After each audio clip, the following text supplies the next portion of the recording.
Hello learners, আসসালামু আলাইকুম। আপনারা দেখছেন ইংলিশ কেয়ার সেন্টার, সাথে আছি আমি ইব্রাহিম খলিল। আজকে টিউটোরিয়ালটির মাধ্যমে আমরা অষ্টম শ্রেণীর বৃত্তি পরীক্ষার জন্য প্রস্তুতিমূলক ভিডিওর দ্বিতীয় ভিডিওতে আপনাদেরকে স্বাগতম জানাচ্ছি।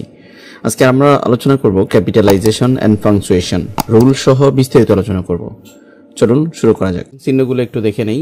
আমরা জানি যে সবচেয়ে বেশি পরিচিত পাংচুয়েশন হচ্ছে আপনারা দেখতে পাচ্ছেন যে ফুল স্টপ ব্যবহার হয় বেশি, কোশ্চেন মার্ক ব্যবহার হয়, এক্সক্লেমেশন সাইন ব্যবহার হয়, কমা ব্যবহার হয়, তারপরে হচ্ছে সেমিকোলন মাঝে মধ্যে ব্যবহার হয়, ড্যাশ বা হাইফেন এগুলো তেমন ব্যবহার হয় না, ব্র্যাকেট ব্যবহার হয় না, স্ল্যাশ ব্যবহার হয় না, অ্যাপোস্ট্রফি ব্যবহার হয়, তারপরে হচ্ছে ইনভার্টেড কমা ব্যবহার হয়, এটা ব্যবহার হয় না।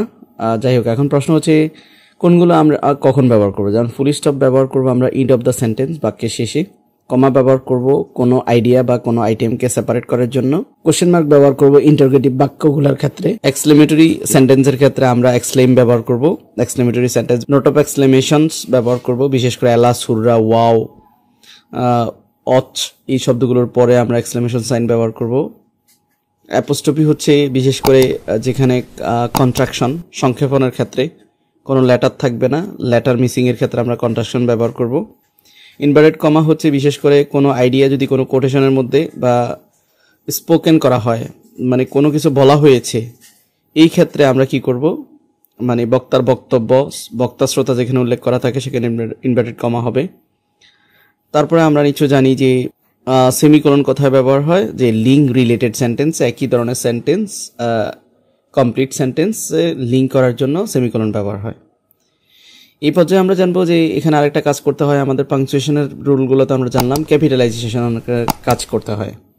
তো এখানে 10টা রুল আছে ক্যাপিটালাইজেশনের। তো মূলত ক্যাপিটাল লেটার করতে হলে আমরা নিশ্চয় জানি যে capitalize the word of every sentence, প্রত্যেকটা সেন্টেন্সের শুরুতে ক্যাপিটাল লেটার হবে, অ্যান্ড প্রত্যেকটা লাইনে ক্যাপিটাল লেটার হবে। Capitalize the name of the people, বিশেষ করে নামের ক্ষেত্রে, ব্যক্তির নামের ক্ষেত্রে ক্যাপিটাল লেটার হবে। Capitalize the space, place, specific location, বিভিন্ন লোকেশনের ক্ষেত্রে, সেরা জায়গাগুলো, এগুলোর ক্ষেত্রে আমরা কি লিখি, বিশেষ করে যদি আমরা শহর চিন্তা করি, শহরের নামের ক্ষেত্রে, দেশের নামের ক্ষেত্রে, তারপরে হচ্ছে পর্যটন এরিয়া, পিকনিক স্পটের ক্ষেত্রে, স্পেসিফিক বিভিন্ন লোকেশনগুলোর ক্ষেত্রে বড় হাতের হবে। এরপর আমাদের বিভিন্ন বই, বুকস, ম্যাগাজিন, আর্টিকেল, এগুলোর ক্ষেত্রেও আমরা কি করি, ক্যাপিটাল লেটার ব্যবহার করতে হয়।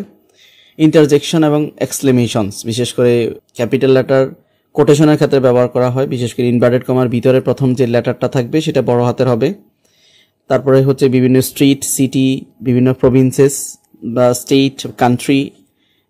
স্ট্রিট বলতে আমরা রাস্তা বুঝি, শহরের ক্ষেত্রে, বিভিন্ন অঞ্চলের ক্ষেত্রে, বিভিন্ন রাজ্য, দেশের ক্ষেত্রে আমরা ক্যাপিটাল লেটার ব্যবহার করব। এরপর বলছে প্রপার নাউনের ক্ষেত্রে ক্যাপিটাল লেটার ব্যবহার হয়। আমরা নিশ্চয় জানি যে কোনো ব্যক্তি বা কোনো স্থান, এগুলোর ক্ষেত্রে প্রপার নাউন হয়ে থাকে। Capital letter with pronoun I যেখানে আমরা লিখি না কেন, প্রপার নাউন মানে এটা ক্যাপিটাল লেটারে লিখতে হবে। সর্বোপরি আমরা যে কোনো বাক্যের শুরু এবং শুরুর শব্দটি আমরা ক্যাপিটাল লেটার লিখব। বিশেষ করে ক্যাপিটাল লেটার লিখবো আমরা লেটারের শুরু শেষে ক্যাপিটাল লেটার লিখবো, আর কবিতার প্রত্যেকটা লাইনের শুরুতে ক্যাপিটাল লেটার হবে। তো এই হচ্ছে আমাদের রুল। এখন আমরা জানবো যে কিভাবে পাংচুয়েশন, ওমিশন অফ পাংচুয়েশন কোথায় হবে না। তো মোডালসের ক্ষেত্রে পাংচুয়েশন হবে না, বিশেষ করে যদি মোডালসের পরে মূল ভার্ব থাকে, তাহলে তো ভার্বের সাথে মোডালস বা অক্সিলিয়ারি ভার্বের সাথে মূল ভার্ব থাকে, সেক্ষেত্রে কোনো সেপারেশন হবে না।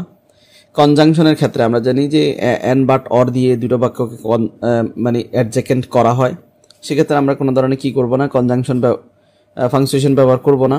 প্রোনাউনের ক্ষেত্রে বিশেষ করে আপনার ধরেন একই বাক্যে আই নি, I, me, my, mine, my self, এগুলো যদি দিয়ে বাক্য লিঙ্ক বা শব্দ লিঙ্ক করে, সেক্ষেত্রে কোনো ধরনের পাংচুয়েশন চিহ্ন ব্যবহার হবে না।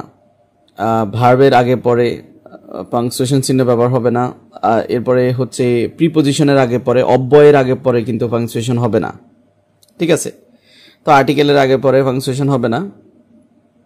তারপর হচ্ছে বিভার্বের আগে পরে পাংচুয়েশন হবে না। ফ্রেজাল ভার্ব বা এগুলোর ক্ষেত্রে পাংচুয়েশন হবে না। অ্যাডভার্বের ক্ষেত্রে কিছু কিছু সময় অ্যাডভার্বের পরে কমা বসে, তবে অনেক সময় অ্যাডভার্বের পরে কি হয় না, যদি এটা টাইম এবং লোকেশন বোঝায় সেক্ষেত্রে অনেক সময় পাংচুয়েশন বা যতিচিহ্নের ব্যবহার হয় না। প্যাসেজ দেখতে পাচ্ছেন, এখানে আমাদের যেটা করতে হবে, আমাদের পাংচুয়েশনের পাশাপাশি ক্যাপিটালাইজেশনও করতে হবে, মানে ক্যাপিটাল লেটারের ব্যবহারও আমাদের করতে হবে। তো এখানে বলছে stop, you are eating all our bread, so এখানে আমরা কমা দিব। স্টপ, তো স্টপ বলতে এখানে অবাক হয়ে বলছে স্টপ, থামো, এবং এসটা অটোমেটিক আমরা বড় হাতে দিতে হবে, এবং এখানে আমাদের ইনভার্টেড কমা শুরু, তারপরে এখানে যে ব্রেড আছে এই ব্রেডে ইনভার্টেড কমা শেষ। শাউটেড টু র্যাটসে ফুল স্টপ, ঠিক আছে। আই এম, সো এমটা এখানে বড় হাতের হবে না, এটা ছোট, এবং এখানে একটা অ্যাপোস্ট্রফি হবে। কেন? এখানে একটা লেটার মিসিং, যেখানে লেটার মিসিং সেখানে অ্যাপোস্ট্রফি দিতে হবে।